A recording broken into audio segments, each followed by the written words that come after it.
Congress party के senior vice president Ravindra Sharma मेरे साथ मौजूद है। सर, कांग्रेस पार्टी को ये उम्मीद थी कि स्टेटहुड पे बिल आएगा, लेकिन अब तो जो चीफ मिनिस्टर हैं उनको ही घेरने की जो है यहाँ पे कोशिश लग रही है। आप डिसअपॉइंटमेंट है आप में? देखिए, बात यह है कि हमको उम्मीद कम ही थी, इसलिए हमने 8 महीने पहले संघर्ष किया था। कुछ और लोगों को बड़ी उम्मीद थी, और खास करके भारतीय जनता पार्टी कहती थी कि बोलते क्यों हो, प्रधानमंत्री ने कह दिया है 6 साल के बाद भी क्यों बोलते हो। मैं उनसे पूछना चाहता हूँ कि गृह मंत्री ने कह दिया जी, पार्लियामेंट में कहा है, सुप्रीम कोर्ट में कहा है, कुछ और लोग भी हमको तंज कसते थे, लेकिन कांग्रेस पार्टी तो अपने संघर्ष को लेकर के दिल्ली तक भी पहुंची, जंतर मंतर। उससे बड़ा डेमोक्रेसी का अड्डा नहीं है। हम अपनी गुहार, अपनी आवाज जम्मू कश्मीर के 1,40,00,000 लोगों की आवाज लेकर के गए थे। यहाँ भी भूख हड़ताल पे थे, त्रासदी हो गई किश्तवाड़ के अंदर, इसलिए हमने उसको थोड़ी देर सस्पेंड किया। हम अपना संघर्ष करेंगे, लेकिन ये हमें उम्मीद थी कि ये ऐसा ही करेंगे और इससे भी बेहतर कर सकते हैं। और लेकिन यह है कि हम पूछना चाहते हैं कि 6 साल में आपने स्टेट को तोड़ के क्या पाया। 370 जब वो एक सियासी एजेंडा था, आप सारे देश को बताते आए कि आतंकवाद, अलगाववाद खत्म हो जाएगा जिस दिन 370 तोड़े, क्या वो खत्म हो गया? पहलगाम अगर हुआ तो वो फेलियर किसका है? जो सत्ता में है, जिनके पास पूरा लॉ एंड ऑर्डर है यूटी के अंदर। इसलिए उसका दोष जो है लोगों को दोगे, 1,40,00,000 लोगों को, जिन्होंने पाकिस्तान का मुंह तोड़ जवाब दिया हमेशा। कई जंगों में हम सफर हुए, कई जंगों में हम लोग मारे गए, जख्मी हुए, हमारे जवान शहीद होते, लोग शहीद होते, लेकिन हिंदुस्तान का परचम लेकर के हैं। आज उन लोगों को आप स्टेट से महरूम करके क्या दिखाना चाहते हैं? और ये कानून जो बनाए जा रहे हैं, इससे एक चीज सिद्ध हो गई, कानून सही है गलत है, उसकी क्या मंशा वो सब लोग जानते हैं कि चीफ मिनिस्टर या अथॉरिटेरियनिज्म का एक सबूत है, वो ठीक है। करप्शन के खिलाफ लड़ना है तो उन लोगों के खिलाफ लड़ो जिनके लिए सत्यपाल मलिक जी ने भी इशारे किए थे, उनका खिलाफ करना चाहिए। हम करप्शन के खिलाफ हैं, लेकिन आप जम्मू कश्मीर को और ड्यूटी रखना चाहते हैं, ये आपकी मंशा जाहिर हो गई। आप आज ये बिल दूसरे रूप में आना चाहिए था कि जम्मू कश्मीर को पूर्ण राज्य का दर्जा दिया जा रहा है, तब यहाँ खुशी की लहर होती। लेकिन आपने सारी चीजें अपना मंशा, अपना एजेंडा पार्टी का जो किया, उसका फायदा बता दें देश को और जम्मू कश्मीर को, और खास करके रियासत को तोड़ने का।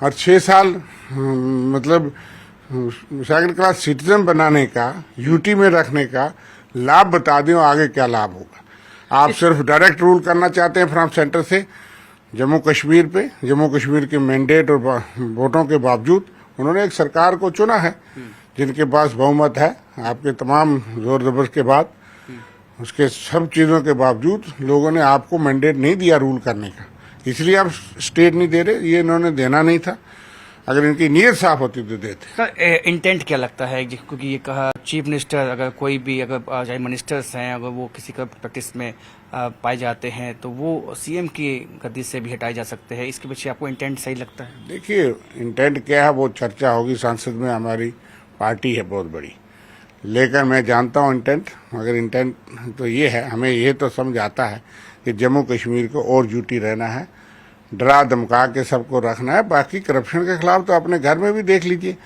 सिर्फ वो तो कई ऑब्जर्वेशन आ गई, ईडी, सीबीआई, इनकम टैक्स, वो सारी चीजें तो विपक्ष के नेताओं और उनके खिलाफ जो वॉशिंग मशीन आपने रखी है, वो वॉशिंग मशीन जो है उसका जरा अध्ययन करिए कि आपके पास तो वॉशिंग मशीन है, और जो कोई अगर ऐसा है भी है उसके खिलाफ कोई कार्रवाई नहीं होगी। तो विपक्ष के खिलाफ ये इख्तियार होंगे, जो डरते हैं तो ऐसा कानून बनाते हैं। मेरे साथ इस वक्त बात करने के लिए हैं नेशनल कॉन्फ्रेंस के सीनियर लीडर और फॉर्मर एमएलसी शेख बशीर अहमद। इनसे हम पूछेंगे कि आज जो बिल्स पेश होने जा रही हैं लोकसभा में एचएम अमित शाह की तरफ से, उस पर उनकी नेशनल कॉन्फ्रेंस की रिएक्शन क्या है? सर, ये जो बिल पेश हो रही हैं और उसमें कहा जा रहा है कि पहले एक बड़ी हवा चली थी जब ये बात निकली कि स्टेटहुड का रेस्टोरेशन हो सकता है, मीडिया रिपोर्ट्स में भी इस पर, लेकिन जब वक्त गुजरा तो जब पता चला हकीकत में तो ये रिमूवल ऑफ चीफ मिनिस्टर है। अगर वो करप्ट पाया जाता है, 3 दिन का अरेस्ट होता है, तो उसको फिर रिमूव किया।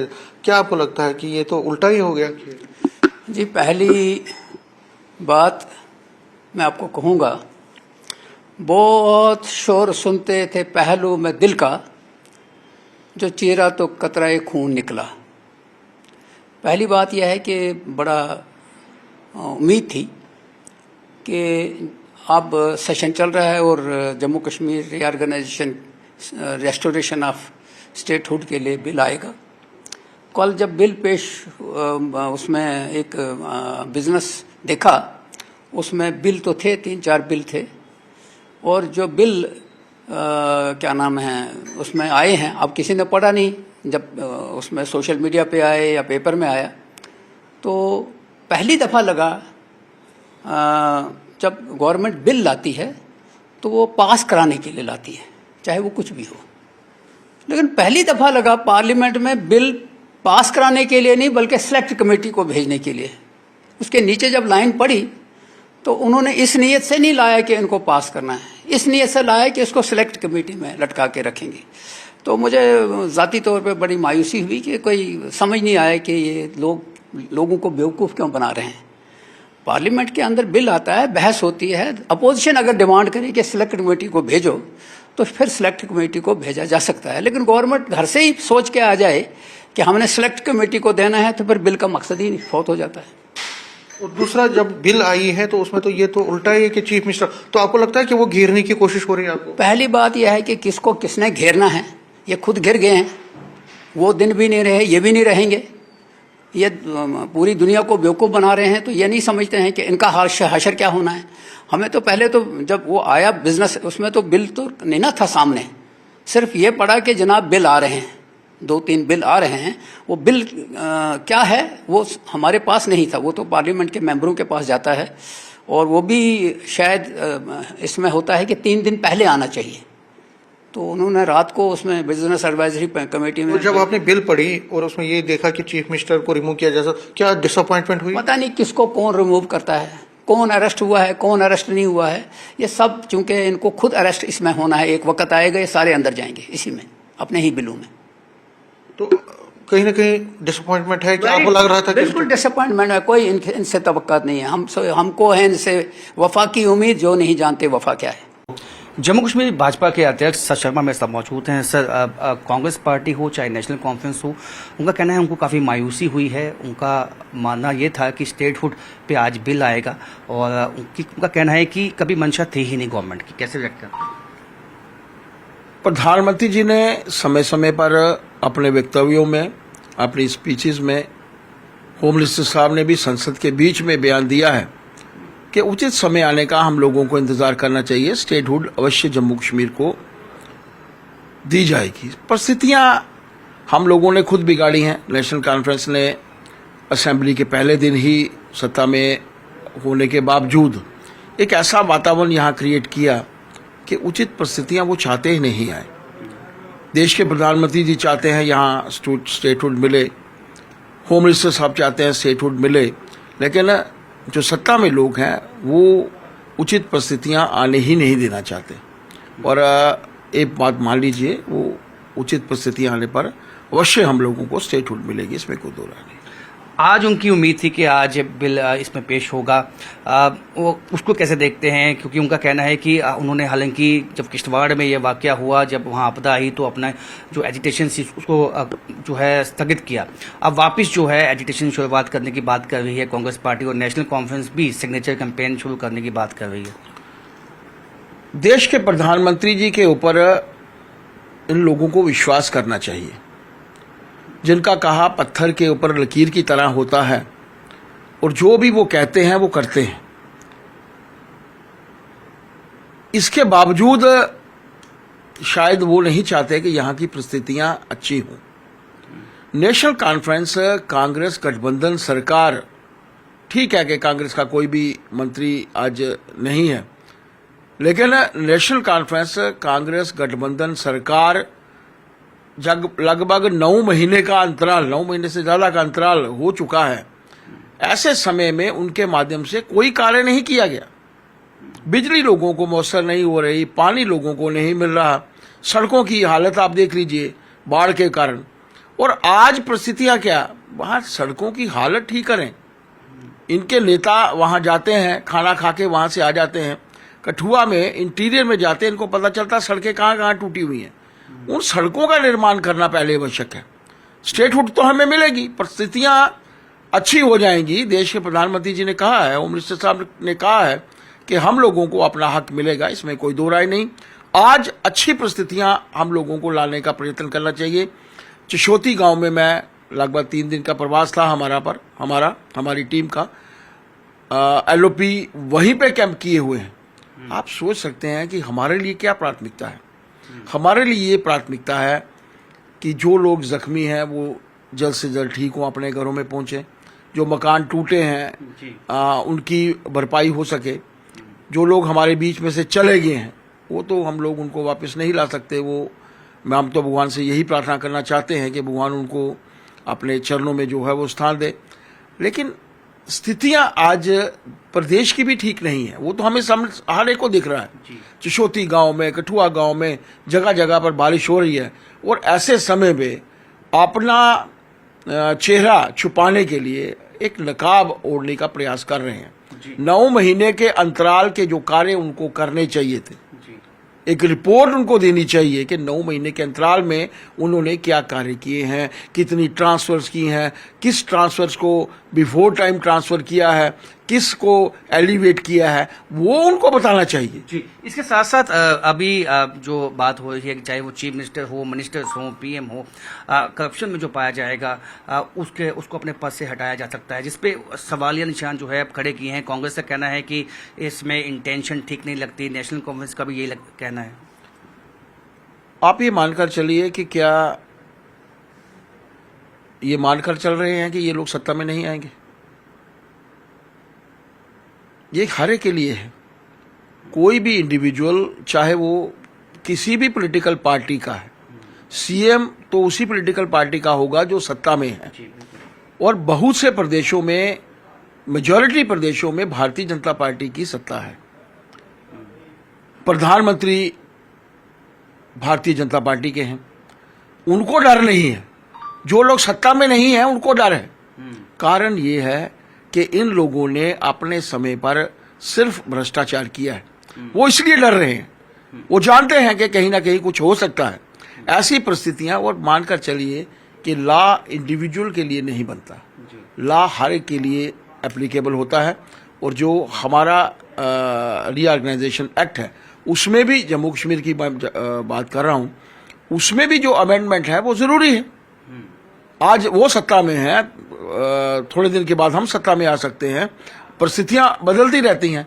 ये जो रीऑर्गेनाइजेशन ऑफ द एक्ट हो रहा है, एक अमेंडमेंट हो रही है जो 54 सेक्शन में, वो अपने आप में दर्शाती है कि जो लोग सत्ता में हैं और अगर वो दोषी पाए जाते हैं, तो दोषी अगर पाया गया, जो मैं वोट देता हूं अपने नेता को, जिसको भी मैं देता हूं, क्या मैं चाहूंगा कि मेरा जो नेता हो वो दोषी पाया जाए, वो इमोरल टप्टीट्यूड में पकड़ा जाए, इमोरल एक्टिविटीज में पकड़ा जाए, या ऐसे ऑफेंसेस जिसमें सजा 5 साल से ज्यादा होती है, क्या उसमें पकड़ा जाए?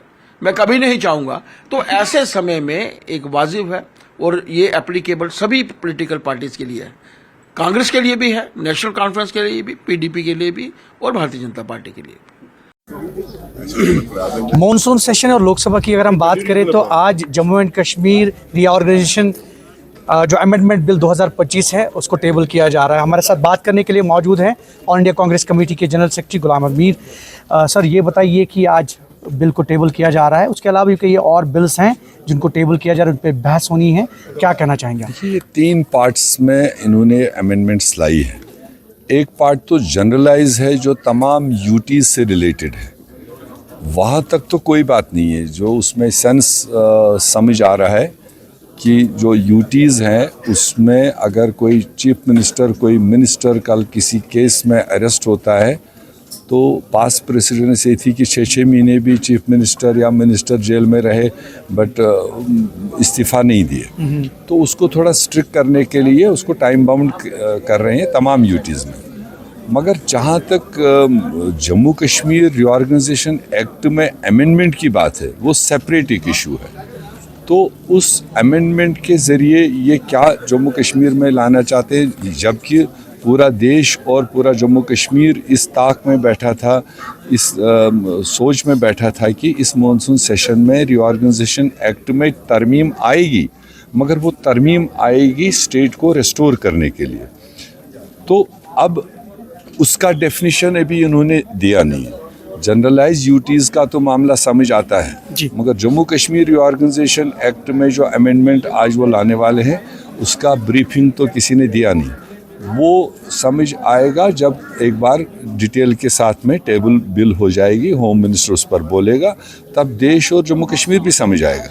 मगर हम तो ये मान के चल रहे हैं कि ये एक एप्रोप्रिएट टाइम था कि जब उनको एक कमिटमेंट भी थी, वादा भी था कि जैसे ही चुनाव कंप्लीट होगा यहाँ पर असेंबली का, जो सरकार बनेगी हम उसके साथ इंडल्ज होकर के डायलॉग करेंगे और स्टेट को रेस्टोर करेंगे, जिसके लिए जम्मू कश्मीर के 1,40,00,000 लोग इस वक्त बिल्कुल ताक में नज़र लगाए हुए हैं, उम्मीद लगाए हुए। वो चाहे जम्मू का हो, कश्मीर का हो, किसी रीजन का हो, सब रीजन का हो, सारे लोग ये चाह रहे थे कि हमारे स्टेट के पावर्स बहाल हो, क्योंकि अवाम सफ़र कर रहा है, अवाम के मुश्किलात हल नहीं हो रहे हैं।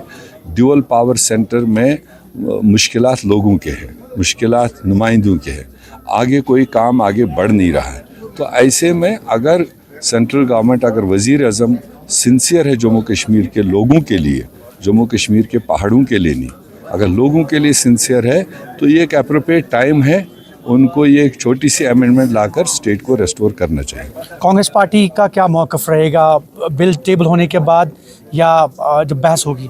देखिए, अभी तो पेश होगी बिल और उसमें ये भी लिखा है, जो एजेंडा रात को आया है जी, उसमें ये है कि ये तीनों बिल्स जॉइंट कमेटीज़ को रेफ़र की जाएंगी। उसका मतलब आज के दिन सिर्फ रेफरेंस होगी, मतलब होम मिनिस्टर बोलेगा, हो सकता है 2-3 लोग अपना आइडिया देंगे, बहस नहीं होगी। जैसे बिल पेश होगी वैसे ही ये जॉइंट कमेटीज़ को रेफ़र की जाएंगी। तो जॉइंट कमेटीज़ का मतलब अगले 6 महीने इसमें जॉइंट कमेटी के मेंबरान जो उसमें डिप्यूट किए जाएंगे वो उस पर डेलिब्रेशन करेंगे और उसका कोई टाइमलाइन नहीं होता है। ये टाइम बाउंड नहीं होगा कि 3 महीने के अंदर उनको रिपोर्ट देना है, 6 महीने के अंदर। दैट मीन्स एक बार किसी सब्जेक्ट को टच एंड गो, अमेंडमेंट भी लाई और मेंशन भी किया, मगर फैसला नहीं होगा, बहस नहीं होगा। बहस होगा जब जॉइंट कमेटी का रिपोर्ट आएगा, वो क्या सुझाव लेकर आएंगे इन तीनों बिलों को लेकर, उसके बाद जब बहस होगी तब डिटेल बहस होगा। आज कोई इंट्रोडक्शन पर ज़्यादा स्कोप नहीं होती है बहस की।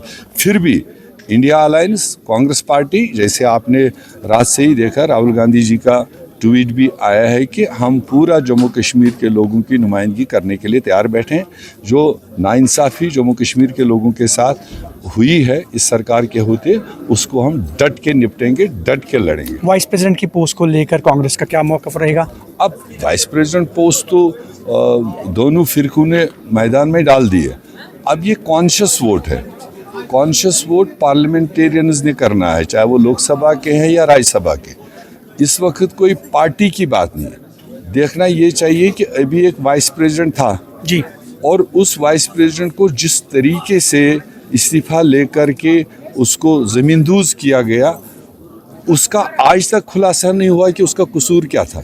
अगर उसका कसूर यही था कि उसने कानून के मुताबिक राज्यसभा में अपने कामों को आगे बढ़ाया, अगर ये उसका कसूर था तो वो बाकी पार्लियामेंटेरियंस को देखना है।